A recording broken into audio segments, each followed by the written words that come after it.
Spend enough time online and you'll find a lot of people talking about how video marketing is changing the game. I, of course, would be one of them. The benefits of video are far-ranging, with 72% of consumers preferring it to text for brand marketing messages. I could go on in detail as to how important video is for your business. But one thing I've noticed in my chats with business leaders prior to them pulling the trigger for video, quite interested in what the potential it has to offer, is just how they haven't asked themselves the right questions beforehand. So in today's video, I'm going to be breaking down 5 questions that you should be asking yourself before you start rolling the camera.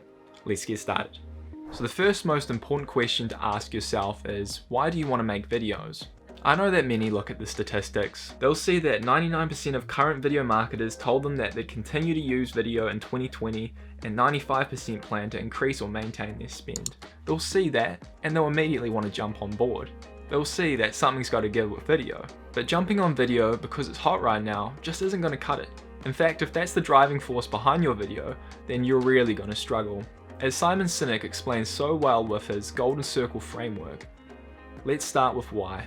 Starting with why establishes a through line and purpose to all your content going forward. Of course you want sales and leads, but what else are you really after? Do you want to build brand awareness? Are you looking to establish authority in your industry? Or do you want to build trust with your audience? Knowing this will help inform the type of content you create going forward. While striving towards the end goal with your videos, it also helps you provide more value to your audience up front, the right way. Now, the second most important question you should be asking yourself before you start rolling the camera is, who are you making your videos for? While I sincerely hope you enjoy the process of making videos and watching them back and having a laugh, a smile, what have you, they still need to engage others. That's the bottom line. I know far too many people that try to make videos for everyone, and in the process they reach no one. Asking yourself who you are making videos for is one of the most important things you can do. And really, it's as simple as looking deep into your customer avatar. You can take the same pain points, the same likes, dislikes, wants, needs from your customer avatar and apply it to your audience. What does your ideal customer take value from online? And where are they spending their time most? While I encourage testing on all platforms, I do think it's important to know where to double down on.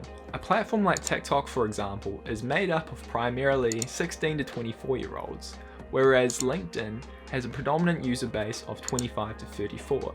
Now, say you're going to make videos targeting first home buyers. If you're looking at their age bracket, you'd be best to double down on LinkedIn because that's where a lot of them will be spending their time at the moment, and that's where organic reach is also really thriving. This means that the views you are more likely to get on your content are more likely to be qualified leads. Now, the third most important question you should ask yourself is, how much time do you have to put aside for this? I get it. Video takes time, right? Maybe. But how much time do you actually have free? Our mindset around making video is all wrong. Instead of seeing what can be done with the time we have available, we make excuses instead. A lot of the videos we produce are filmed in a small 1-hour window each week. This is because as a video agency, we handle a lot of other video on a day-to-day basis, so we need to be strategic with how much time we set aside ourselves. But what if you don't have that hour window a week? What can you do then? It's pretty simple. Experiment. Trial out live video. You could set aside 5 minutes and break down something vital within your industry and share it to your network instantly. These days you can even just put 15 seconds aside and put your face on Instagram stories and get it in front of your business. It's really not that hard. It's all about mindset. Are you willing to make the time for this? Are you willing to make this time work? Now, the fourth question you should probably be asking yourself before you start rolling the camera is, what tools do you already have at your disposal?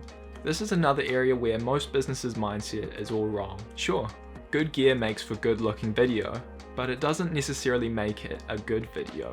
I've said it before, most videos can be shot on a smartphone these days into a very high quality. It also takes little setup. The benefits of shooting on your phone actually lends a level of authenticity to the video you're making. It can even make it seem more off the cuff, which is very engaging to viewers. I've dabbled before with filming on my phone in the past, and it's been a great process.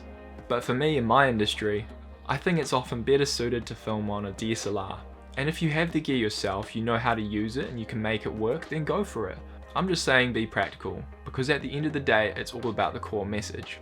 Now the fifth and final question I'd suggest you think about before you start rolling the camera is, what kind of videos do you want to make? Now I know a lot of people may go online and see a really cool video and then go ahead and try emulate it, but this is a process I would not recommend. The kind of videos you want to make must align with your audience and your why. Are you trying to build trust? Then an educational, talking head video breaking down something complex in your industry could do just that. It gives answers to your audience for free and allows them to confide in your content more. Are you looking to build authority? Well, perhaps you should experiment with a vlog format. Go behind the scenes of your work, showcase the wins and maybe even the lows. This kind of video shows that you're someone that walks the talk. But in saying this, don't be limited to one format. Feel free to experiment so long as each video comes back to why you're doing it in the first place. Because value is key here. You want to make sure that your videos are being made for optimal value rather than being made for the sake of being made. I hope these questions have helped set you on the right path with your video content. There are plenty of other important questions that you can ask yourself along the way, but it is really important that you start here with these ones. Asking these questions is going to help set you on the right path and create a really engaged following. Thanks for watching. I hope you enjoyed the video. Make sure you like and leave a comment, and make sure you subscribe to the channel for more videos. Thanks, and we'll catch you next time.